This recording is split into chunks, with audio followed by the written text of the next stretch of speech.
Vegetable fried rice কম বেশি ঘরে আমরা সবাই করে থাকি, কিন্তু কিছু টিপস আর সাথে কিছু ইনগ্রেডিয়েন্টস এই ভেজিটেবল ফ্রাইড রাইস করে তুলবে একেবারে পারফেক্ট স্বাদে রেস্টুরেন্ট স্টাইলে ভেজিটেবল ফ্রাইড রাইস ঘরে তৈরি করলে অনেক সময় সেই টেস্টটা আসে না। তাই বরাবরের মতো থাকছে টিপস সহ আজকের পুরো রেসিপিটা। আসসালামু আলাইকুম, কেমন আছেন সবাই? আমরা তো এই যে ভালো নেই, ভালো মন্দ নিয়ে আসি। সকালে নামাজ পড়ে কোরআন তেলাওয়াত করে ওজিবে পড়ে নিচ্ছি এখানে, এরপরে নাস্তা তৈরি করে নিব। তো এখানে কিছু ফ্রুটস কেটে নিয়েছি ফ্রুট সালাদ করার জন্য। আর এই বরাবরের মতো দেখা যায় যে এই ফ্রুট সালাদটা আমার অনেক পছন্দের একটা সালাদ। শীতকালে বেশিরভাগ আমি এই ফ্রুট সালাদটা করে থাকি। তো এখানে বাদাম মিক্সড করে নিচ্ছি। এই সালাদটা খেয়ে দেখা যায় যে অনেকক্ষণ সময় আমি থাকতে পারবো, পরবর্তী খিদে লাগলে কিছু খেয়ে নিব। তো এটা সাথে আছে চা। তো আজকে দুপুরের জন্য ফ্রাইড রাইস করে নিব, যেহেতু আজকে আপনাদের ভাইয়া বাসায় আছে। আজকে শুক্রবার, সবাইকে জুম্মা মোবারক। শুক্রবারে যখন আপনার ভাইয়া বাসায় থাকে তখন মাংস রিলেটেড কিছু রান্না করতে বলে, তো তখন দেখা যায় যে আমি শর্টকাটভাবে কোনো একটা কিছু রান্না করে ফেলি। তো এই তো আজকে ফ্রাইড রাইসটা করে নিচ্ছি। এখানে মাংস দিয়ে সব কিছু মেখে মাংসর আগে এখানে বসিয়ে দিচ্ছি।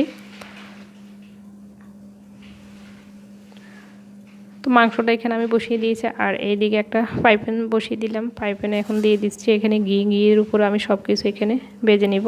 মাংস আমার একদম পরিমাণে একদম কম মাংস আমি এখানে দিয়ে দিচ্ছি। মাংসটা ঘিয়ের উপরে ভেজে নিচ্ছি, এরপরে মটরশুঁটিটাকে ভেজে নিচ্ছি। এইটা দেখা যায় যে তেলের উপরে ভেজে সবজি দিয়ে রান্না করলে ভালো স্মেল পাওয়া যায় না, এইটা একটা টিপস। তো আমি এখানে মটরশুঁটিটা আর মাংসটাকে ভালো করে ভেজে নিলাম। এরপরে ঘিয়ের উপরে আমি ডিমটাকে এখানে ভেজে নিচ্ছি। তো দুটো ডিমই এখানে দিয়ে দিয়েছি। ডিমটাকে এখন একটু পরে আমি এটাকে ভেঙে একটু গুঁড়ো করে নেব। আর এখানে যে সবজি কেটে নিলাম, ক্যাপসিকাম নিলাম, গাজর, সব কিছু আমি এখানে দিয়ে দিচ্ছি। ধনিয়া পাতাটা পরে দেব। তো ঘিয়ের উপরে এই সবজিটাকে ভালো করে এখানে আমি ভেজে নেব। এখানে আমি বাঁধাকপি দেবো। বাঁধাকপিটাকে আমি এখন সিদ্ধ করে নিয়েছি। এখানে দিয়ে দিচ্ছি লবণ আর আদা রসুন পেস্ট আর একটু আমার হাতে করা স্পেশাল গরম মশলা। তো সব কিছু দিয়ে এখানে ভালো করে নেড়ে চেড়ে নিচ্ছি। এরপরে আমি এখানে অ্যাড করে দেবো সিদ্ধ করা বাঁধাকপিটা দিলে এখানে কালারটা খুব সুন্দর আসবে। যেহেতু এখন শীতকালে সব ধরনের সবজি আপনি এখানে অ্যাড করতে পারেন। তো সব কিছু দিয়ে ঘিয়ের উপরে আমি ভালো করে এখানে ভেজে নিচ্ছি। এরপর আমি এখানে অ্যাড করে নিব ভাতটা। তো আমার সাথে সাথে আমার ছোট বোন এখানে আমাকে হেল্প করতেছে। তো আমি এটা উল্টে পাল্টে সব কিছুর সাথে ভালো করে এটাকে মিশিয়ে নিব। আর এই ফ্রাইড রাইসটা আমার হাতে সবাই খুবই পছন্দ করে। তো ডিমটা আমি একদম শেষে মিক্স করে নিব। তো সব কিছু দিয়ে ভালো করে এখানে মিশিয়ে নিচ্ছি। এরপর আমি কিছুক্ষণ দমে রেখে দিব। যেহেতু আজকে শুক্রবার, সবাই বাসায় আছে। আপনাদের ভাইয়াও বাসা, আপনাদের ভাইয়া কাজ করতেছে, আমি ওইখানে কিচেনে রান্নাবান্না করতেছি। এই তো মাশাআল্লাহ দেখেন ফ্রাইড রাইসটার কালার কত সুন্দর এসেছে। আর এখানে দেখা যায় যে সবজিগুলো আমি একেবারে এখানে সরাসরি রান্না না করে এই সবজিটা আমি হালকা একটু সিদ্ধ করে নিয়েছি। যেমনকি বাঁধাকপিটাও আমি হালকা এখানে সিদ্ধ করে নিয়েছি, তার জন্য এখন কালারটা খুবই সুন্দর আসছে। এই তো আমার ফ্রাইড রাইসটা এখানে রান্না হয়ে গেছে। এখন আমি সবাইকে খেতে দিব। আপনাদের ভাইও নামাজ পড়ে চলে আসছে। অনেক সময় দেখা যাচ্ছে ফ্রাইড রাইসটা আমরা ঘরে করতে গেলে দেখা যায় যে পারফেক্ট টেস্টটা আসে না। তাই কিছু কিছু টিপস ফলো করে নিলে দেখা যায় যে রেস্টুরেন্ট স্টাইলে ফ্রাইড রাইসটা করা যায়। তো এই তো আপনাদের ভাইয়াকে এখন দিয়ে দিছে। আপনাদের ভাইয়া আমি সহ সবাই একসাথে এখন খাওয়া দাওয়া করতে বসে গিয়েছি।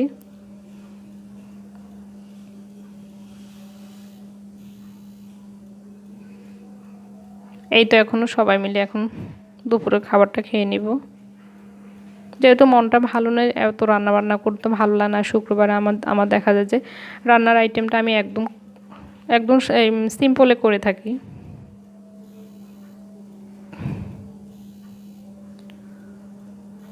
তো এই তো আমরা এখন সবাই এখন খেয়ে নিচ্ছি। তো এই তো দুপুরে খাওয়া দাওয়া শেষ। রাতের জন্য আমি এখানে পিনি রান্না করব। আর আজকের পিনিটা রান্না করব অন্য পদ্ধতিতে। আমি পিনির চালটা এখানে ভালো করে সিদ্ধ করে নিয়েছি। অনেক সময় দেখা যায় এটা আমি ভালো করে ব্লেন্ডারে বা এটা আমি শিলপাটাতে বেটে নিয়ে আজকে আমি ভালো এটাকে আদা সিদ্ধ করে নিয়েছি। আর এই দিকে আমি দুধটাকে ভালো করে জাল করে ঘন করে নিব। ঘন করে এর উপর আমি দুধটা ঢেলে দিচ্ছি। দুধটা দিয়ে ভালো করে এটার সাথে আমি মিশিয়ে নেব। আর এই রকম করে রান্না করলে দেখা যায় যে এটার টেস্টও দ্বিগুণ পাওয়া যায়। তো আমি এখানে কিছু বাদাম দিয়ে দিচ্ছি এখানে। তো বাদামটা দিয়ে ভালো করে এখানে চিনিটার সাথে মিশিয়ে নিচ্ছি। সব কিছু দিয়ে কয়েকটা বলক দিয়ে দিব এখানে। তো চিনিটা আমি প্রথমে দিই না, চিনিটা আপনার স্বাদ মতো আপনি পরে এটার সাথে অ্যাড করতে পারেন। তো এখন দিয়ে দিব 1 চামচ ঘি। ঘি দিয়ে কিছুক্ষণ এটাকে জাল করে নিব।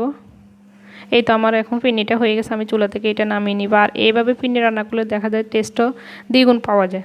তো এখানে একটা পোড়া পিঠাও বানিয়ে নিয়েছি। এই তো পিন্নিটা এখন সবাইকে খেতে দিয়েছি। আজকের ব্লগটি এই পর্যন্ত। সবাই ভালো থাকবেন। আল্লাহ হাফেজ।